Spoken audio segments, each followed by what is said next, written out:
Tatak Duterte. Tatak Duterte daw ho, mga kababayan. No?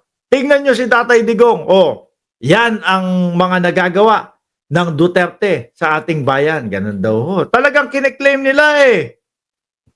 Kanila nga daw ho, mga bossing. Pero nung bumagsak po, si Pinoy na po ang gumawa nun. Si Pinoy na po ang ano nun, may kasalanan. Hindi na po sila. Mga kababayan, bigla na hong nagturuan, mga bossing. So sabi po, sa balita, galing po ka sa PCO, Undersecretary Claire Castro, titingnan po talaga iyong sinasabing underdesign, no? Anong naging cause kung bakit hindi kakayanin iyong mga vehicles? Lumalabas nga po sa initial investigation ayon sa design ay pang light vehicle lang siya, no? Eto pa. Gumuhong Kabagan Santa Maria Bridge sa Isabela, under design. Magkakaroon ng mas malalim na investigation, which is ngayon ho, mga kababayan, ang ating Pangulo ay nandoon na ho, mga bossing. Ang ating Pangulo ay sinisiyasat na po. Tinitingnan kung ano talaga yung nangyari, mga kababayan. Ano po? Tinitingnan kung bakit gumuho, kung eto ba o yung mga materyales ba na like example, dapat 10 hollow block ang nakalagay, 6 lang ang linagay nung mga bumuo nitong tulay na to sa panahon po ng dating Pangulong Duterte. Yan po. Madami pong makikita dyan, madami pong ipapatawag dyan. Malamang po yung tahimik lang, kasama po yun mapatawag. Kasi sila, di ba? Talagang kung makapagmalaki sila, build. Warak.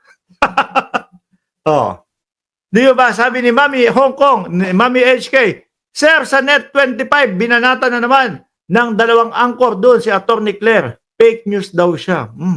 Hanapin natin yan, no? Baka mamaya, yung 2 na yan, mag-off na naman ng comment section. Di ba? Lagi naman silang ganyan dyan. Kapag ka po, hindi pabor sa kanila yung komento ng taong bayan o yung mga nakakapanood ng mga sinasabi nila, ay ang ginagawa po niya mga yan, ite-turn off lang po yung comment section. Hindi po handang tumanggap, mga bossing. Hindi po handang tumanggap ng mga pambabas sa kanila, ng mga taong hindi umaagree ho sa kanila, mga boss. No? Eto ngayon. Ayaw ho alam niyo ho ang style ng mga DDS, ayaw po nila na nasisilip ang dating Pangulong Duterte. Ayaw po nila na nasisilip yung mga DDS o yung mga Duterte ho, mga kababayan. Kaya po, kahit na hindi nila marinig yung katotohanan, okay lang ho sa kanila. Wag lang pong silipin o wag lang pong imbestigahan ang mga Duterte. Yan po ang estilo o yan po ang gusto. Kung ako, DDS ako, ang sasabihin ko, sige, imbestigahan nyo, no? Sana pumunta ang dating Pangulong Duterte para malaman ko kung ano yung katotohanan. Para malaman ko kung etong mga leader namin sa DDS, inuuto lang kami. Ganun lang naman ho yun, di ba? Kaso sila, sarado ang mga utak. Ayaw nilang marinig yung mga katotohanan. Ayaw na. Wag yan, iba na lang topic. Ganun po yung mga estilo ng mga yan, mga bossing. Eto, kapag napatunayan na merong corruption talaga, no? Na merong corruption talaga na nangyari o under design itong nangyari dito, mga bossing, may mananagot at mananagot, mga boss. Nakita ko si Pangulong Bongbong Marcos nandun na. Pumunta na dun. At talagang chinecheck na ho nila. Nandun, umaatake naman doon sa comment section yung mga DDS. Mga kababayan. Umaatake doon sa comment section yung mga DDS. Ano ang gagawin mo dyan? Bakit ka nandyan? Engineer ka ba? Natural, Pangulo yan eh. No? Aalamin yan yung mga nagiging problema ng kanyang bayan. Alam niyo naman po ang mga DDS, mga bossing, pag pumunta si Pangulo, problemado sila. Pag hindi naman po pinuntahan ng Pangulo, problemado pa din po sila. Wala ka pong kalalagyan doon sa mga DDS, mga bossing. Basta't ayaw nila yung namumuno o ayaw nila yung presidente, eh, ang ang gagawin lang po niyan mga kababayan, kontrahin po ng kontrahin. Paulit-ulit lang po na gano'n ng gano'n yung mga DDS, mga boss. Di ba?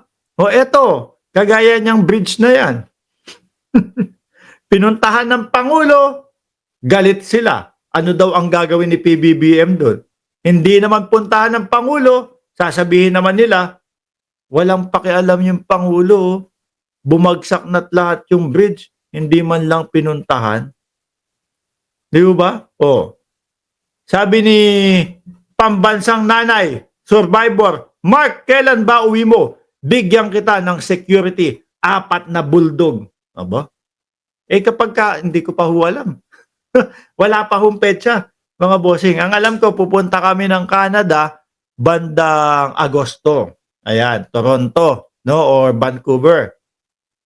Tapos mga bandang May o April naman, May, manonood kami ng Formula 1 diyan sa Miami. O, nandiyan naman din tayo. No, pero yung Pilipinas, hindi ko pa alam. No, wala pa po tayong date sa pag-uwi ng Pilipinas at pagbakasyon. Madami po. Busy din po kasi kami dito eh. Oh. Paano 'yan, mga boss, pagka ito pinatawag yung isa do sa tahimik lang na si Mark. Oh, pwede din di ba? Dahil isa 'yun sa na hanggang ngayon mga kababayan, isa 'yun doon sa nagpo-promote ng build nila. Na hanggang ngayon po, hindi pa rin natin nariringgan ng kanyang komento patungkol dito sa nangyaring ito, mga boss, Chief Amos, sir. Tahimik pa din Sabi ni Melinda Puerta, tama ka, Sir Mark, puro paninira lang ang alam ng mga DDS na yan. Puro ang matino sa kanila, mga Duterte, mga bulag sila. Kaso nga yung mga Duterte nila, merong mga tinatanong na mga bagay, hindi nila sinasagot. Di ba? Panay po sila iwas. Panay po sila alibay. Oh. Pero ang dating Pangulong Duterte parang hindi pa din po nagsasalita patungkol dito dito sa tulay na to. Baka nagmumuni-muni. Anyway, iwanan muna natin yan, mga kababayan. Puntahan muna natin ito. Si JJ Suarez, mga bossing, no? Kongresista. Alam nyo mga kababayan, nung isang araw po, nagkaroon o may lumabas na fake news